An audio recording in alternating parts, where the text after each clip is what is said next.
Dans ce temps-là, les enfants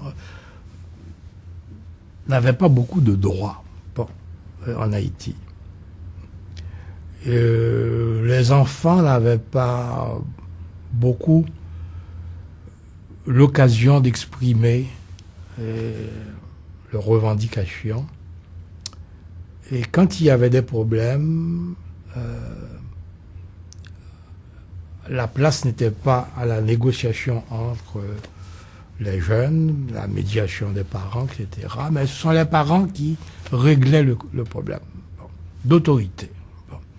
Alors, en Haïti, et c'est une des choses importantes à comprendre en Haïti, c'est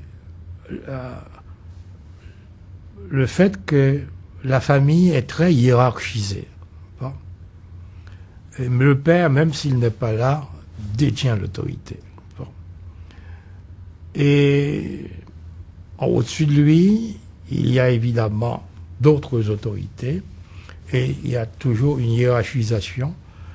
Et les enfants sont soumis à vivre dans cette structure, ils sont soumis à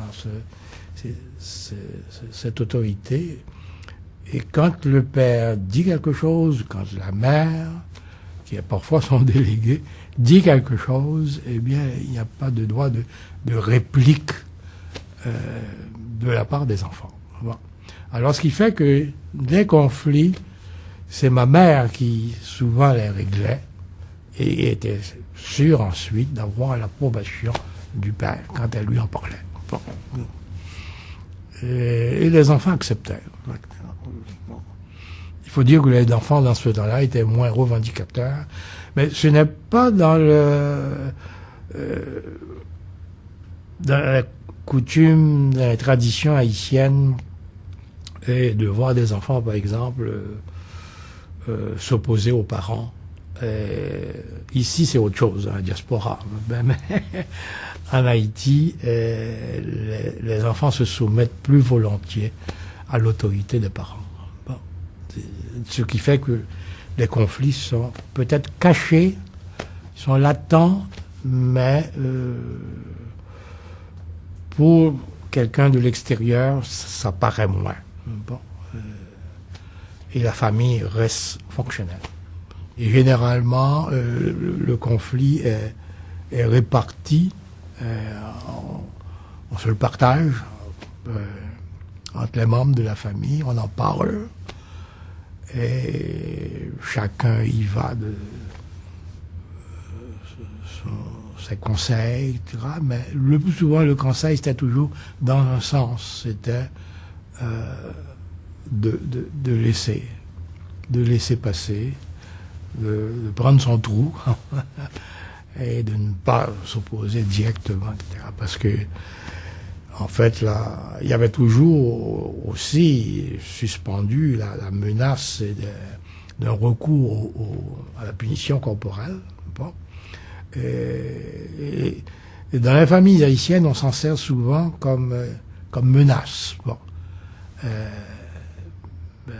Peut-être que une ou deux fois, un enfant a été fouetté pour apprendre à bien se tenir, mais généralement, il comprenait assez vite et il n'y avait pas c'était pas dans son intérêt de contrarier le père ou la mère. Bon. Et c'est vrai, la punition corporelle faisait partie de l'arsenal éducatif des parents, mais les parents n'en abusaient pas. Durant la guerre, je me rappelle, autant que je me rappelle,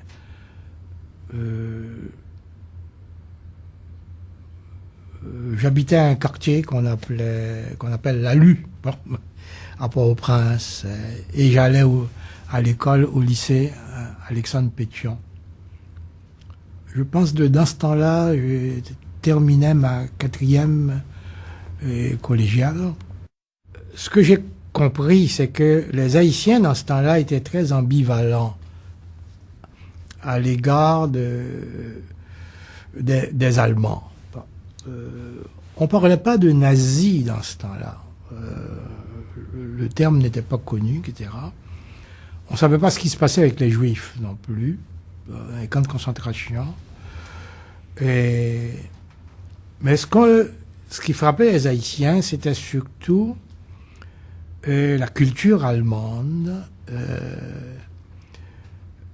On recevait, par exemple,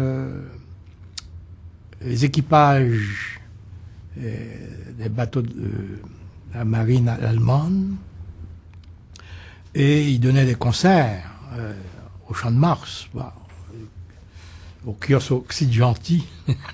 Ils faisaient de la grande musique philharmonique. Et les badauds dans les rues, parfois criaient « Vive Hitler !» Mais c'était pour faire plaisir aux officiers allemands. Et ceux-ci souriaient et répondaient par un salut militaire. Mais j'ai l'impression que dans ce temps-là, les gens n'étaient pas conscients de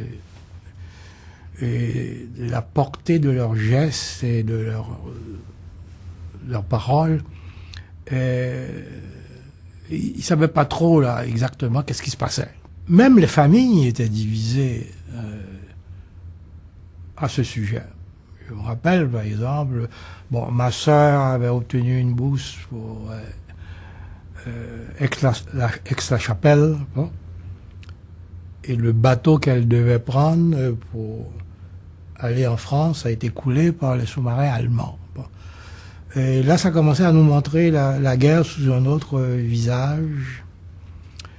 Et ensuite, au début, les Allemands obtenaient beaucoup de victoires, la manière dont ils remportaient la guerre en France, Belgique, et Hollande, arrivé en Pologne, la Russie.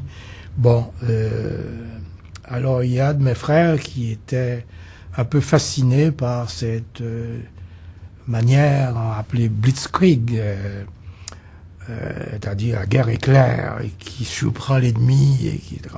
Nous étions jeunes dans ce temps-là, et je pense que la jeunesse haïtienne admirait ces prouesses des Allemands.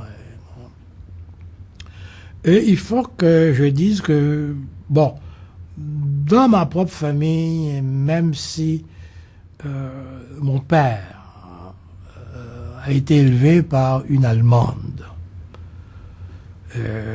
parce que il n'a pas connu sa propre mère. Il a été élevé par une Allemande au CAI, et c'est ainsi que, très jeune, il parlait allemand.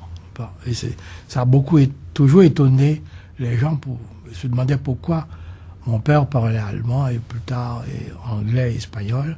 Mais il y avait beaucoup de contacts avec les étrangers, mais surtout il avait été élevé par une femme allemande.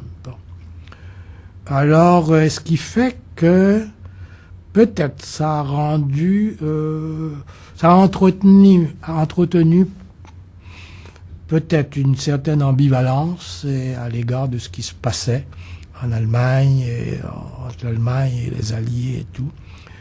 Mais on n'était pas du côté des Allemands, on n'était pas du côté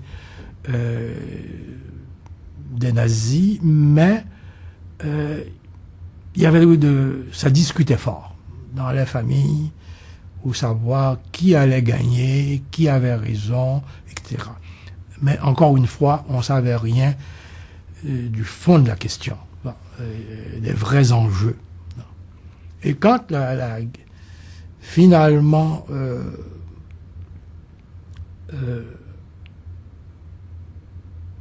la guerre était terminée, je me rappelle quand on a annoncé l'armistice, j'étais dans la cour du lycée Pétion, et puis tout le monde criait, tout le monde sortait dans les rues, les sirènes ont commencé à retentir, les cloches des églises, alors c'était la fête partout. Surtout, les gens appréciaient beaucoup la fin prochaine des privations, parce qu'il y avait du rationnement, tout était rationné et subissait une forme de rationnement. Et l'essence, et le savon, l'huile, les choses essentielles, etc. Donc, ça nous affectait dans notre vie quotidienne. Et je me rappelle même chez nous, là, on pouvait recevoir du savon de façon clandestine,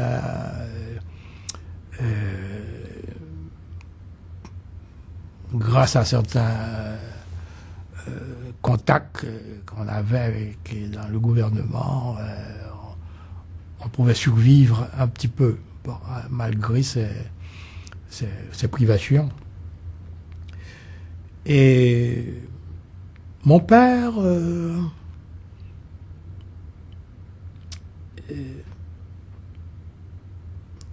il prenait pas d'emblée parti pour les Allemands, mais il critiquait beaucoup les Français.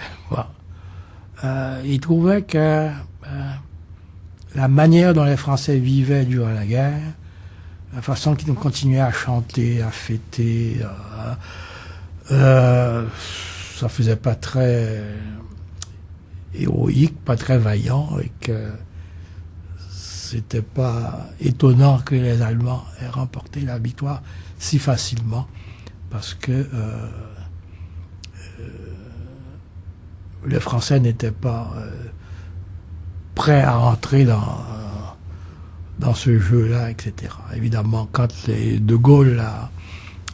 ça, c'était au début, mais quand De Gaulle a pris la suite, là, évidemment, les réactions ont changé à l'égard des Français, de leur attitude durant la guerre.